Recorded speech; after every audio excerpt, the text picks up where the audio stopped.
Salut les amis, on se retrouve aujourd'hui pour une nouvelle vidéo, analyse Warcry V2 et on va parler des Ultimate Beasts. Let's go!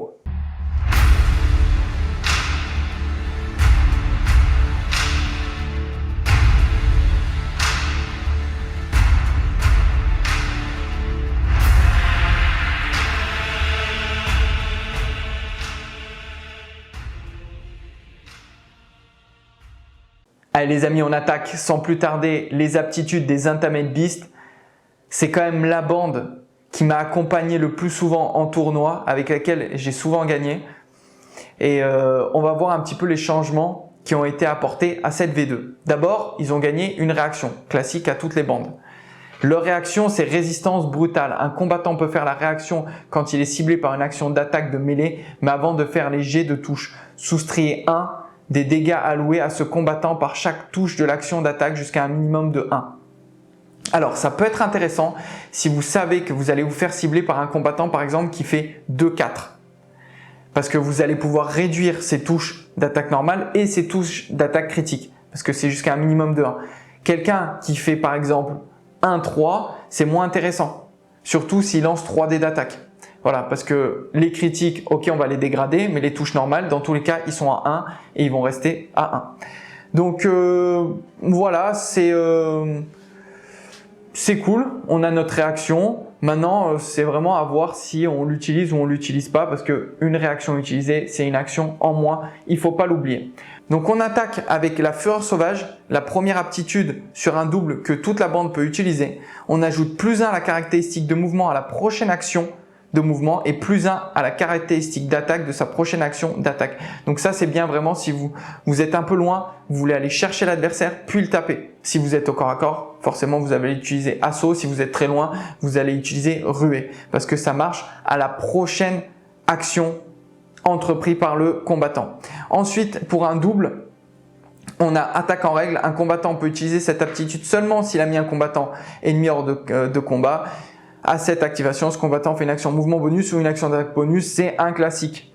Ensuite, le Belluaire, choisissez un combattant invisible avec la marque runique de bête. À 4 pouces de ce combattant, le combattant choisi fait une action d'attaque bonus. Donc, pour un triple, bon, alors il y a juste le nom qui a changé, sinon rien d'autre n'a changé. Jusqu'à la fin de l'activation de ce combattant, la prochaine fois qu'il finit une action de mouvement à 1 pouce d'un combattant ennemi, choisissez un combattant ennemi visible à 1 pouce du combattant qui utilise cette aptitude, allouez au combattant choisi autant de dégâts que la valeur de cette aptitude. C'est un classique. Ensuite, on a l'harponnage, la meilleure aptitude de la bande et peut-être même, je dirais, la meilleure aptitude de tout Warcry pour moi personnellement. Celle qui m'a fait gagner les games, c'est le harponnage. Ce combattant fait une action d'attaque bonus, jusqu'à là, rien de fou. Par contre, après l'action d'attaque, la cible de l'action d'attaque fait une action de mouvement bonus directement vers ce combattant comme s'il sautait.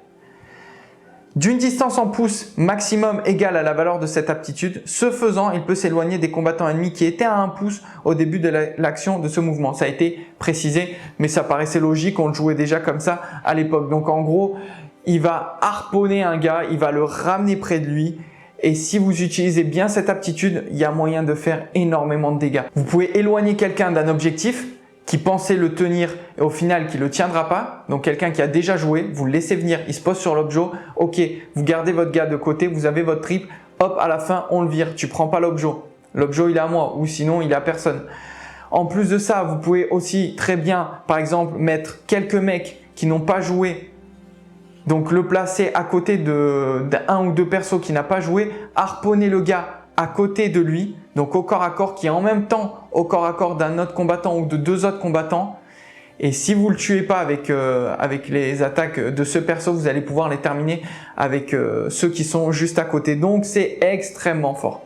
L'harponnage, c'est l'aptitude qui permet de faire le plus de tricks entre guillemets pour moi de tout Warcry. Vous avez aussi le Slaughter Priest qui a aussi cette aptitude un petit peu similaire, mais en moins bien je trouve. Ensuite, le quadruple, libérer la bête, tout le monde peut le faire, ça aussi c'est très fort. Jusqu'à la fin du round de bataille, ajoutez la moitié de la valeur de cette aptitude, toujours arrondie au supérieur, aux caractéristiques d'attaque et de force des actions d'attaque de mêlée de ce combattant. Et ça fait mal, ça fait vraiment très très mal. Si vous êtes déjà au corps à corps, c'est cadeau, vous sortez un peu n'importe quoi.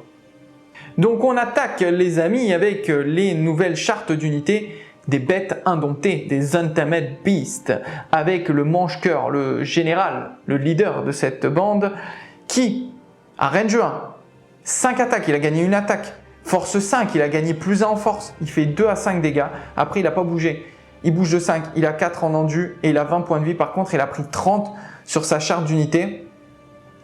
De tous les cas, ça ne change pas grand chose parce que vous allez voir que les autres ils ont réduit en points.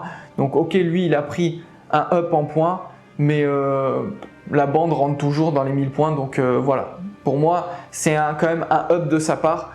Le fait qu'il ait plus 1 une attaque et plus 1 en force, je trouve ça excellent. On a vraiment un leader qui tabasse. Ensuite on a le premier croc. Donc pour moi lui, c'est celui qui a cette aptitude d'harponnage, c'est la meilleure unité de la bande. C'est elle qui va permettre de faire tous ces tricks, donc c'est celle qu'il va falloir garder en vie. Et c'est celle qu'on a envie peut-être de jouer en double. Malheureusement, c'est un triple que ça demande. Donc, est-ce que ça vaut vraiment le coup de la jouer en double ou pas? Moi, j'ai toujours joué solo, ça marchait très bien. Juste, il va falloir faire gaffe à ne pas vous la faire sortir rapidement. Alors, il a sa portée de 8 sur le harpon, 2 attaques, force 5 cette fois-ci le harpon, 2 à 5 dégâts. Et ensuite au corps à corps, portée 1, 3 attaques, force 5 aussi, et il fait 2 à 4. Il a gagné plus 1 en dégâts normal, donc excellent. Il bouge de 4, donc il est moins rapide que les autres, 4 en endu, et il a 15 points de vie. Il a perdu 10, donc il a 130 points. Donc gros up pour lui qui était déjà excellent. Ensuite on a le parle-bête.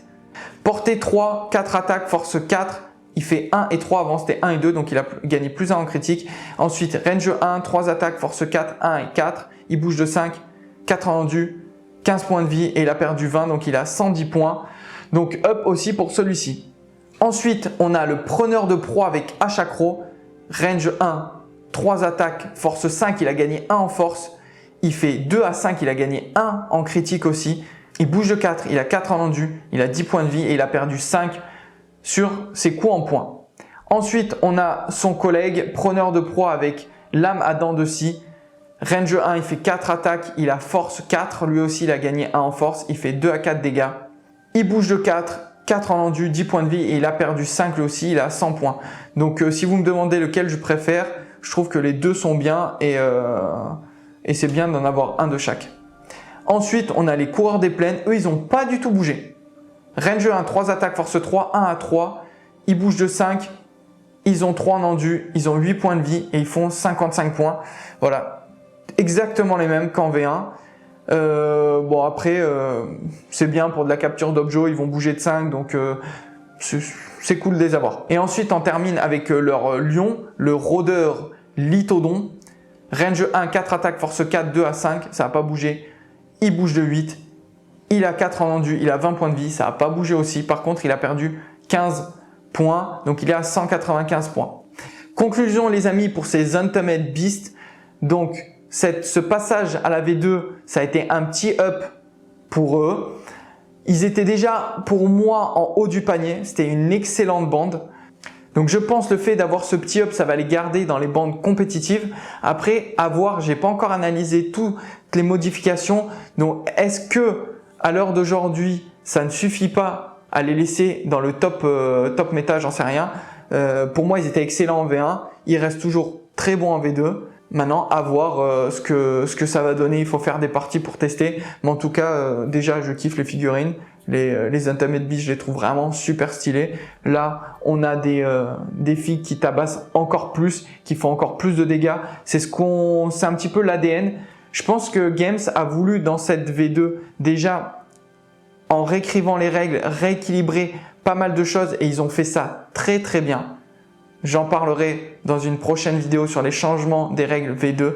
Il y a plein de petits changements comme ça, plein de petites subtilités qui font que le jeu gagne en réalisme et c'est génial. Et je trouve qu'on ressent mieux l'ADN de chaque bande. Et ça, c'est vraiment cool. Voilà les amis, si la vidéo vous a plu, comme d'habitude, le petit pouce, le petit commentaire, on s'abonne, on active la cloche et je vous dis à plus, ciao ciao.